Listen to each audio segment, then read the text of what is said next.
안녕하세요. 이번 영상은 올해 3월에 출시될 것이라고 예상되고 있는 아이패드 프로 M3에 관해 얘기해보려고 합니다. 2023년은 애플이 처음으로 신형 아이패드를 출시하지 않은 이례적인 해였는데요. 따라서 올해 새로운 아이패드가 출시될 가능성이 매우 높을 거라고 생각합니다. 이번에 출시될 아이패드 프로 시리즈는 3나노 공정으로 제작된 M3 칩셋과 OLED 패널을 탑재하고 향상된 폼팩터를 제공할 것이라고 예상됩니다. 모두들 3월 출시를 예상하고 있는데 예전 아이패드 모델들의 출시 일자를 살펴보면 보통은 3월에서 6월에 출시가 되었고 이번에도 2분기쯤에 출시될 것이라고 예상하면 될 것 같습니다. 또 어김없이 돌아온 시간이네요. 이전 갤럭시 S24 울트라 영상을 보고 구독과 좋아요를 눌러주신 여러분 모두 감사합니다. 모두 새해 복 많이 받으시고 2024년에도 좋은 일들만 가득하시길 바랄게요. 그리고 저의 올해 목표인 구독자 1000명을 달성할 수 있도록 구독과 좋아요 꼭 부탁드립니다. 올해는 영상의 퀄리티에 더더욱 집중하여 재밌고 유익한 영상들을 뽑아낼 수 있도록 제 영혼도 뽑아서 걸어놓도록 하겠습니다.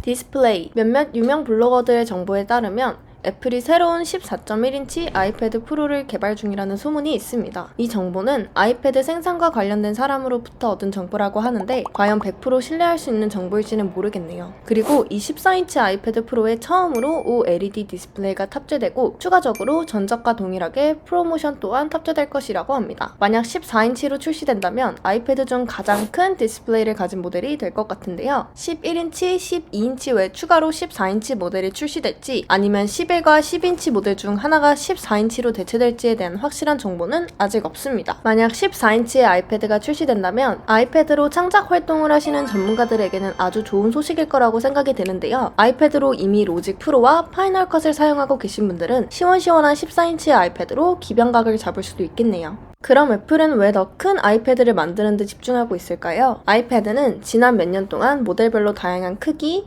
기능 및 가격으로 출시되어 왔습니다. 지금까지는 8.3인치 아이패드 미니, 10.2인치 아이패드, 10.9인치 아이패드 에어, 그리고 두 가지 사이즈의 아이패드 프로인 11인치와 12.9인치가 선보여졌었는데요. 애플은 아이폰, 아이패드, 그리고 맥북 모델에서도 볼 수 있듯이 매번 더 큰 화면의 제품을 출시하며 큰 화면을 필요로 하는 고객의 니즈를 맞추고 있습니다. 그 이유 중 하나는 더 큰 화면을 제공할수록 사용자들에게 더 많은 편의성, 생산성, 그리고 창의성을 제공할 수 있다고 믿기 때문인데요. 더 큰 화면은 당연히 더 많은 콘텐츠를 표시할 수 있고 편집 및 멀티태스킹 작업을 할 때에 더 많은 공간을 제공하며 창작자들에게 더 큰 캔버스를 제공할 수 있기에 이번 아이패드 제품에도 디스플레이를 더 크게 만드는 데 집중하고 있는 것 같습니다. 또한 애플이 더 큰 디스플레이에 공을 들이는 또 다른 이유로는 삼성과의 경쟁으로 유추가 되는데요. 삼성은 2023년 8월에 14.6인치 태블릿인 갤럭시 탭 S9 울트라를 출시하였는데 경쟁력 있는 모델을 내기 위해서는 당연히 동일하거나 더 뛰어난 스펙의 아이패드를 만드는 것이 애플의 입장에서는 당연한 움직임이겠죠. 삼성 갤럭시 S9 울트라에 대한 내용이 궁금하다면 우측 위 영상 참고해주세요. 프로세스. 북미에서 떠도는 루머에 의하면 이번 아이패드에서 우리가 주목해야 할 또 다른 부분은 바로 새로운 칩셋 기술의 적용인데요. 새로 출시하게 될 아이패드 프로의 칩셋이 어느 정도의 코어를 가졌는지 궁금하네요. 20개? 30개?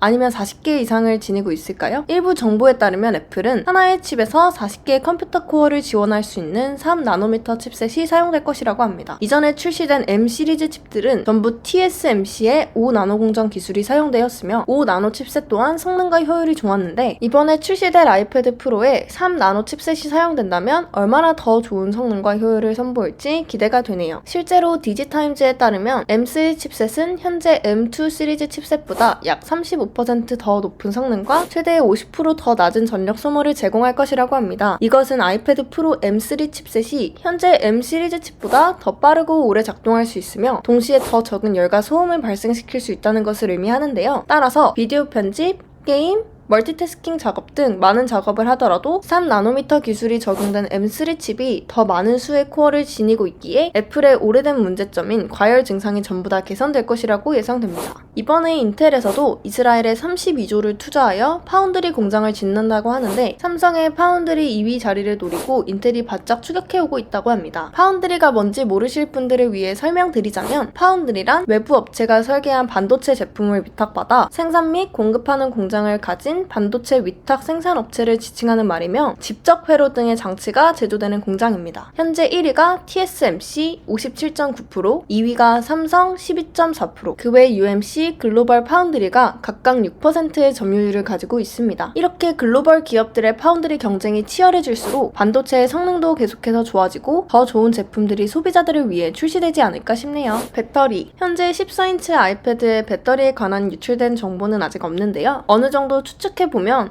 더 큰 아이패드와 향상된 폼팩터로 인해 더 큰 사이즈의 배터리가 들어가야 되는 건 무조건이 아닌가 싶습니다. 아이패드 12.9인치 M2 모델은 약 1800mAh 정도인데 이번 14.1인치 아이패드 프로 M3 모델은 최소 12000mAh는 돼야 하지 않을까요? 이에 관련한 단서가 나타나면 바로 전달드리도록 하겠습니다. 가격. 이전 모델별로 인상되었던 것을 확인해보면 이번에도 역시나 가격은 오를 거라고 생각됩니다. 아이패드 프로 12.9인치 5세대보다 6세대가 35만원 인상되었고 아이패드 에어 5세대는 15만원 인상, 아이패드 미니 6세대는 12만원 인상, 기본 아이패드 10세대는 23만원 인상했었습니다. 저희가 주목해야 할 점은 12.9인치 모델보다 14.1인치의 모델의 가격이 얼마나 인상될지에 대한 부분이 아닐까 싶네요. 저는 구매자들이 부담없이 살 수 있는 가격으로 출시되기를 바랄 뿐입니다. 최소 195만원부터 시작될 거라는 얘기가 있네요. 여기까지가 아이패드 프로 M3에 대해 정리한 내용입니다. 영상이 재밌으셨다면 구독과 좋아요 부탁드립니다. 물론 전달드린 몇몇은 단지 소문과 추측일 뿐이며 애플이 발표하기 전까지는 100% 확실한 건 없습니다. 하지만 이 소문들이 사실이라면 우리는 2024년에 맥북 같은 아이패드를 만나볼 수 있지 않을까 생각해봅니다. 더 큰 아이패드 모델에 대한 의견을 댓글로 남겨주세요. 빠잉!